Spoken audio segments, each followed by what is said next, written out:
Les saluda el abogado Andrés Vera Pinto, máster en Derecho Procesal y también máster en Argumentación Jurídica. Previamente quisiera agradecer a la Corporación López Valencia por la oportunidad que tengo de dirigirme a ustedes en relación a un tema que me parece bastante agradable y bastante poco discutido. Tiene ciertamente muchas verdades que a lo mejor nos falta un poco más de debate, que desde la filosofía del derecho, que es básicamente el estudio de las teorías de la valoración de la prueba. Y esto tiene un componente histórico, un componente pragmático, y tiene que ver también con el hecho de que se ha asumido una postura, que lo hablaremos más adelante, con respecto a lo que significa la sana crítica, que se la entiende como una verdad hecha, de la cual me permito decir que falta mucho contenido, porque es importante señalar que los principios de las teorías probatorias buscan como primer punto que al juzgar los elementos de convicción o los elementos probatorios definitivamente sean en parámetros de legalidad y no se cometan arbitrariedades. Entonces, previamente a hablar de la teoría de la prueba, tenemos que hacernos una gran pregunta. ¿Qué busca la prueba? Básicamente, si yo estuviera en un auditorio y viéndolos ustedes, cuando yo le digo ¿qué busca la prueba? Y usted prácticamente me va a decir al unísono la verdad. La verdad. ¿Eso es realmente cierto? Y yo le digo, cuando hay dos partes, y estas partes están en una contienda, realizan hipótesis acerca del juicio que afirman ser la real, y en ese momento, por lo menos y por lo general, existe en un tema procesal penal sencillo, hay una parte acusatoria que dice que una persona ha sido el autor de una conducta típica, y hay la parte que la defiende que dice que no lo ha sido, o por lo menos o que la conducta no se ha cometido. En todo caso, hay dos verdades.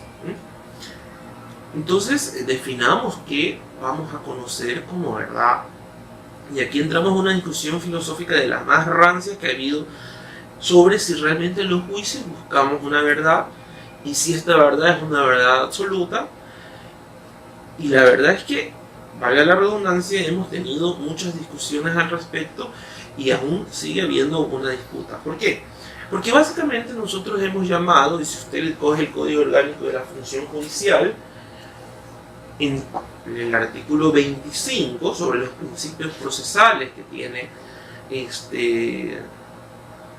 el artículo sobre los principios procesales, artículo 27, perdón, del sistema procesal ecuatoriano, usted encuentra el principio de la verdad procesal.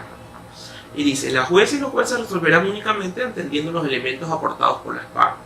No se exigirá prueba de los hechos públicos y notorios, debiendo la jueza y juez declararlos en el proceso cuando lo tome en cuenta para fundamentar su resolución. Entonces, generalmente, los sociólogos, básicamente ellos, y los filósofos, al estudiar la verdad, dicen, miren, los abogados son tan mentirosos que se inventaron otra verdad. No le pueden llamar que busquen la verdad, sino que se inventaron una verdad procesal. Y ha habido teorías incluso que ahondan a que el fin de un proceso no es la búsqueda de la verdad. Incluso hay gente que ha ido más allá y dice que no es la búsqueda de la justicia, sino la reafirmación de hipótesis. En otros problemas se renuncia a una verdad histórica. ¿Por qué? Porque en un juicio existe una acusación que se busca probar y existe una teoría absolutaria que se busca probar. Ahora, y siendo claros, si hay un juicio donde hay un juez que conoce el hecho como una situación hipotética y sabe que el acusado es culpable, pero asimismo el juez entiende que terminado la parte de alegaciones, desarrollo de prueba, y cuando entra a resolver se da cuenta que no existe prueba alguna, ¿cuál es la decisión que tiene que tomar? Y básicamente, pensándolo uno a uno, usted sabe que tiene que absolverlo. Y se alejaría de la verdad. Porque en hipótesis que estaban conversando decíamos que él conocía que en efecto era culpable. Lo que pasa es que no hay pruebas. Entonces, es un interesante diálogo que existe sobre realmente cuál tipo de verdad, si es una verdad absoluta, si es una verdad relativa. Yo creo que uno de los mayores filósofos del derecho sobre teoría probatoria, que actualmente está vigente, es el doctor Michele Tarufo. Generalmente usted lo va a conocer como Miguel Tarufo, pero es italiano, esa es la pronunciación de su nombre. Y él hace mucho énfasis en que tenemos que tener la verdad dentro de un contexto. Y lo que buscamos es la verdad, que la verdad procesal no se divorcia de la verdad absoluta, sino que la verdad procesal es lo real o lo que realmente sucede en el contexto de las leyes. Y también es un guiño, digámoslo así, del derecho positivo, ¿no? Es decir, Hans Kelsen, en ese sentido, hablar de normatividad, que fue el padre en su libro La teoría pura del derecho, habla justamente de la importancia de la norma y desarrolla lo que significa la norma, ¿no? Entonces, básicamente, una verdad procesal es los hechos en el contexto del derecho positivo, en el contexto de una norma. En otras palabras, si alguien realmente asesinó, ¿es culpable de asesinato? No necesariamente. Un hecho es que haya asesinado, pero en el contexto de las leyes y del juicio, la culpabilidad nace de una figura jurídica y hay que estudiarlo en ese contexto. Me parece que es una de las soluciones más interesantes sobre para evitar el divorcio entre la verdad y la verdad procesal. Básicamente este es un punto de vista del derecho. ¿Por qué? Porque es importante que el derecho no renuncie a la búsqueda de la verdad. Entonces, eso como primer punto. Ahora, un poco avanzando y dejando claro que la verdad procesal es la verdad de los hechos evaluada en un contexto legal, también es importante señalar que dentro de los procesos, usted me dice, las partes, el juez debe descubrir la verdad, pero no necesariamente las partes dicen la verdad. Hay que ser claro, los litigantes o las personas en un litigio no buscan la verdad. Buscan la confirmación de sus hipótesis. Si usted defiende a un acusado, ¿usted qué busca? La verdad, no, usted busca que lo absuelvan. Y si usted acusa a un acusado, o a un procesado, perdón, ¿qué busca? La verdad, usted busca, bueno, que lo declaren culpable. Esa es la realidad. En una pretensión de una demanda, de un cobro de una deuda, que usted pone su pretensión, ¿qué quiere? Que le paguen. Y la otra persona que dice, no, yo ya le pagué, que no le cobre. O de alguna manera se excepciona para que... Entonces, realmente si hay una búsqueda de la verdad, es dirigida a los jueces. Pero creer que todas las partes incluidas en un juicio buscan la verdad es una realidad. Y esto es muy importante porque nuestro sistema procesal lo consagra, ¿sí? Y pues usted va al sistema procesal penal cuando habla de la base de la acusación y habla de la base del juicio. En el artículo 609 nos dice claramente, dentro de la etapa del juicio en el proceso penal nos dice, el juicio es la etapa principal del proceso, se sustancia sobre la base de acusación fiscal. Y una acusación fiscal no es otra cosa que una hipótesis acusatoria. ¿Qué quiere decir? Que es una idea en la cual un fiscal que lleva la vendetta pública acusa a una persona de cometer un acto típico, antijurídico y culpable, la participación en el mismo, y solicita una pena. Y esta hipótesis, y dentro de este juicio, se va a tratar de buscar la verdad, no, de confirmar la hipótesis, o de lo contrario, la otra hipótesis es el estado absoluto de inocencia. Por eso justamente algunos fiscales en este tiempo usan una frase que me parece muy interesante, que es, vamos a destruir la presunción de inocencia. ¿Por qué? Porque básicamente de eso se trata el juicio. Hay una hipótesis que es la presunción de inocencia que tienen los procesados y hay una segunda hipótesis que es la acusación. Estas hipótesis se enfrentan y sobre esta va a salir una solución judicial. ¿Y qué es lo que van a resolver los jueces? Bueno, van a resolver los jueces en base a esta hipótesis y a su comprobación, ¿ya? Entonces también tenemos que la búsqueda de la verdad no es propiedad de las partes. búsqueda de la verdad o de esta verdad procesal va a ser básicamente un análisis de los jueces. Y sobre esto siempre ha habido, y voy a hacer brevemente un recuento de cómo ha evolucionado esta teoría del análisis probatorio.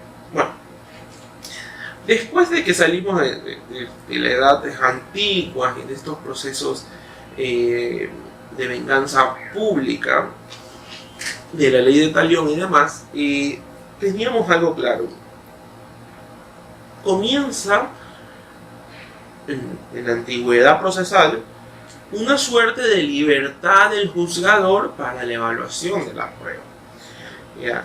Pero esta libertad tenía un gran problema, que la producción de pruebas, o lo que se consideraba pruebas, también iba a ir de la mano de la decisión del juez. Entonces, en otras palabras, el juez, en el sistema inquisitivo, acusaba, establecía las pruebas y resolvía. Y generalmente, obviamente, creía en sus pruebas, ¿no? Porque no podría ser de ninguna otra manera. Ahí, definitivamente, también en ese periodo entendíamos que existen figuras muy arcaicas como las ordalías. Las ordalías, o estos llamados juicios de Dios, establecían sistemas bastante arcaicos de comprobaciones de la verdad. ¿En qué consistían? Por ejemplo, digamos, usted era acusado de un asesinato. Básicamente hay que reconocer que en la antigüedad el derecho tenía una connotación bastante teológica. En otras palabras, la ley procedía de Dios y también la autoridad de quien la juzgaba. Y también entonces se necesitaba para juzgar seriamente la presencia de Dios. ¿Y cómo hacían que Dios aparezca? Bueno, cogían un fierro caliente, lo calentaban a grados de incandescente y usted tenía que rogarle a Dios, porque usted era inocente, que lo ayude. Y usted ponía las manos en el hierro caliente. Y Dios, si usted no se quemaba, era porque Dios lo había protegido, ¿no? Y de esa manera valoraban que la verdad de sus testimonios. Usted confesaba, usted decía, yo no fui. Bueno, vamos a comprobar si usted no fue. ¿Cómo vamos a comprobar si usted no fue? Vamos a incendiar un hierro, lo vamos a dar, y si usted no se quema, entonces Dios ha confirmado que usted no ha sido. Eso también lo hacían lanzándolo a un río, y si usted de alguna manera, con unas piedras, y si usted de alguna manera flotaba, entonces Dios lo había ayudado y su testimonio era cierto. Y lo lanzaban de 10º pisos o de torres grandes, y si usted no se moría, entonces Dios lo había protegido. Y así tenemos una serie y esto es muy importante decirlo, porque la gente tiene que tener algo claro. Los procesos, especialmente el proceso penal, es tan antiguo como la humanidad, y si usted tiene claro que los máximos referentes de la historia que han sido controvertidamente muertos por autoridades han pasado un proceso penal. Han pasado un proceso penal. Jesús fue juzgado procesalmente por un delito y fue condenado. Y lo mismo Sócrates y así muchos grandes de la historia sufrieron ese tipo de procesos en ese sentido, ¿no? Recuerda que incluso de la audiencia de Poncio Pilato, primero él escuchó a las personas que acusaban, y eso era básicamente los testigos, y a Jesús también le permitió el derecho, entre comillas, a la defensa. Y sobre eso, aunque Poncio Pilato no tenía ninguna convicción, porque es la realidad, y para que vean cómo funciona el cerebro humano, y sabía que el Señor no había hecho nada, se dejó, o se convenció o dictó sentencia en base a cuestiones extrajudiciales. Bueno, entonces, en virtud de las ordalías, un procedimiento arcaico, como estaba diciendo, y solo para tener, ¿y usted cree que las ordalías se han terminado? Y bueno, la gente dice, sí, obviamente, ya no existe ese tipo de cosas. Ajá. Pero hay rezagos. ¿Cuál es el principal rezago de eso? El juramento. Si usted ve, al día de hoy, las personas que van a ser testigos tienen que jurar ante Dios. Y es lógico pensar, y esto no es frase mía, esto cuestiones que han dicho muchos tratadistas como Miguel Tarufo, Jordi Nieva, la doctora Gascón, estos españoles, el primero italiano.